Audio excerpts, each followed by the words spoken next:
Barry Presents. A Barry Productions production. Barry Inch.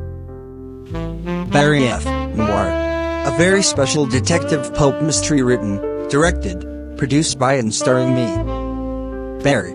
Okay, it's just time for the vignette to begin. Enjoy.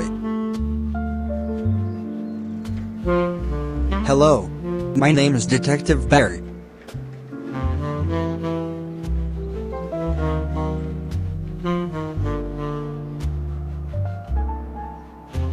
The date, February 44th on the 10th day of the second, 4th evening the 3rd. The time, far past bedtime, 8:30 p.m. on school nights. And who am I? The names as goes by. Detective Barry.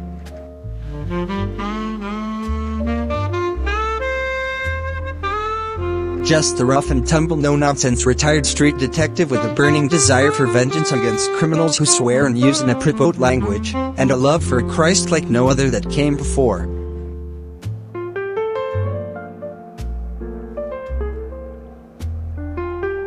Detective Barry. Thank goodness you have arrived. Mr. Teacher, please do not swear at the crime scene. It is rude. Barry, I am the chief of police, and also your teacher, and I can swear if I want. Correction. No one is allowed to swear as long as my name is still Detective Police Sergeant Barry R. Fitzgerald Theodore Esquire the 7th.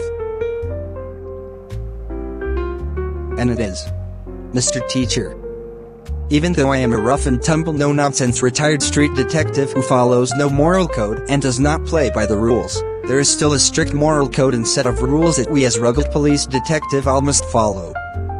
And one of those very important rules is no swearing at the crime scene. I am afraid your insolence and disrespectful language can be allowed no longer. I'm telling. I have decided I am going to tell on Mr. Teacher for swearing.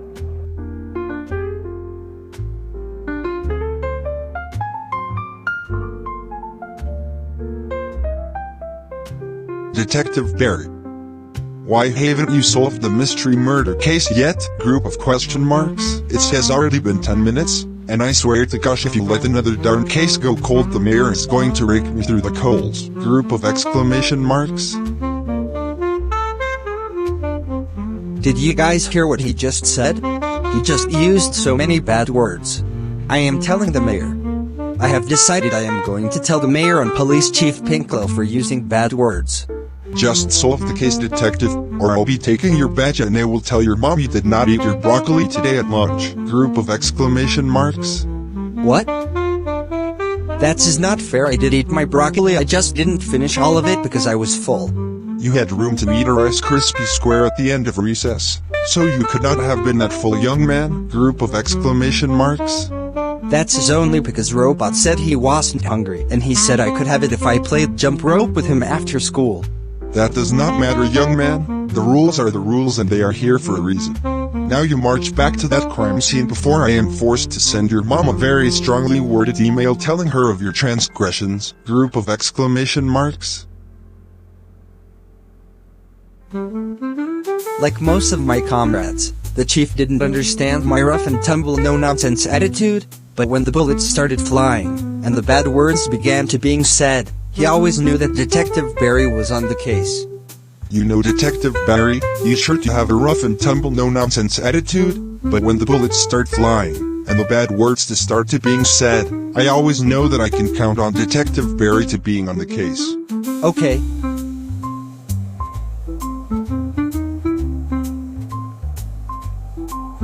Yep, thought's a dead body. The body, dead. The crime, murder. The perpetrator, yet to be identified.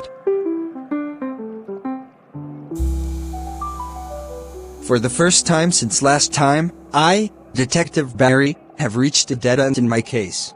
As a seasoned rough and tumble no-nonsense retired detective from the mean city streets of mean tough guy city, a cold case is just part of the job.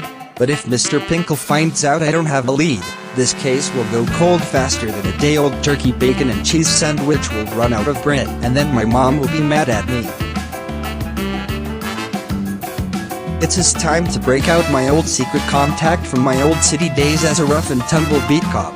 I swore I would never speak to her again, as she is very rude, and clearly a filthy heathenistic Protestant, but desperate times call for desperate meters, and honestly if my mom finds out I didn't eat my broccoli I will be grounded, and I seriously can't tell you how much I hate being grounded.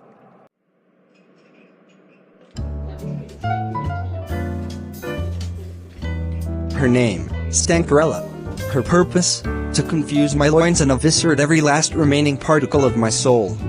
Stankarella. Still working this same old rusty diner? I think it's time you found Christ. What? I quickly realized that Stankarella is once again playing hard to get, but she will soon see that she is not the only one who does not play by the rules. Stankarella, please answer my questions, or else I will have you arrested for prostitution. Are you going to order something? Her demeanor was cold and uncaring, but somehow I still knew she would come over to my house and watch SpongeBob SquarePants with me in a heartbeat if I asked. But as a rough-and-tumble street city cop, an avid believer in Christ and moral decency, I must focus on the case. No time for SpongeBob. Or for Stankarella. And besides, if my mom found out I was best friends with a girl she would yell at me. Dude. Are you going to order something or not?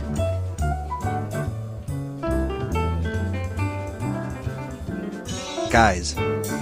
I think Stankarella is on the tank. I literally can't believe the Rough City Tough Guys crew registered trademark got to her before I could. I guess I'll just be moving on. What a shame.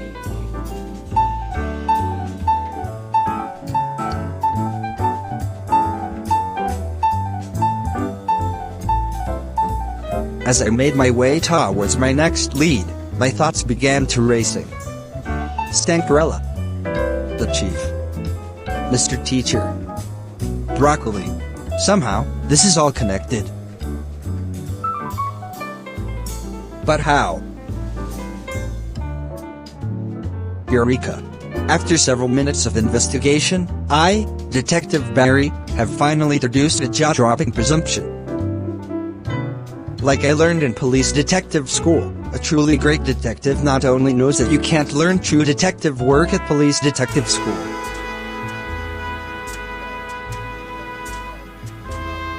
And the first thing they teach at police detective school is always trust your gut, even if the evidence is missing. The clues have been leading me here all along, I was just too smart to see it.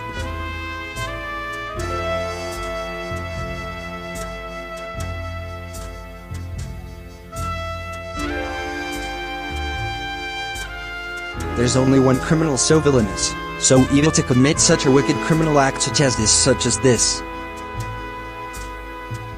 But no. It can't be. Or could it? This is it, Barry. Ignore the evidence. Deny due process. You know it in your heart, but your heart is too kind, your virtue, too true to admit what you've known all along. How could I have been so foolish? How could I have missed what's been right in front of me all along? The murder. The broccoli. The bad words. Lord, forgive me for what I must now do. You can chill yourself now. I already know everything, so you might as well just admit it. I'm sure you thought that it was okay to murder people, and you wouldn't get in trouble for using a bad word at recess yesterday, but guess what? You were wrong. What? Robot, I know it was you who committed the murder, and I already got in trouble from Mr. Prickle for letting you finish my broccoli yesterday, so you might as well give up the act. I've already told my mom and you and the CIA will be here to abduct and murder you any minute. Barry, what the heck are you talking about? Have you been breathing in the chemicals under your kitchen sink again?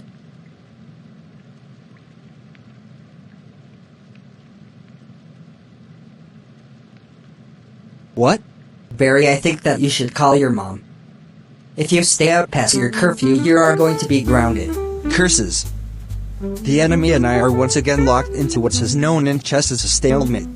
But much like in chess, the game of detective work here in Tough Guy City is not always a game where each winner walks away. So who really wins today?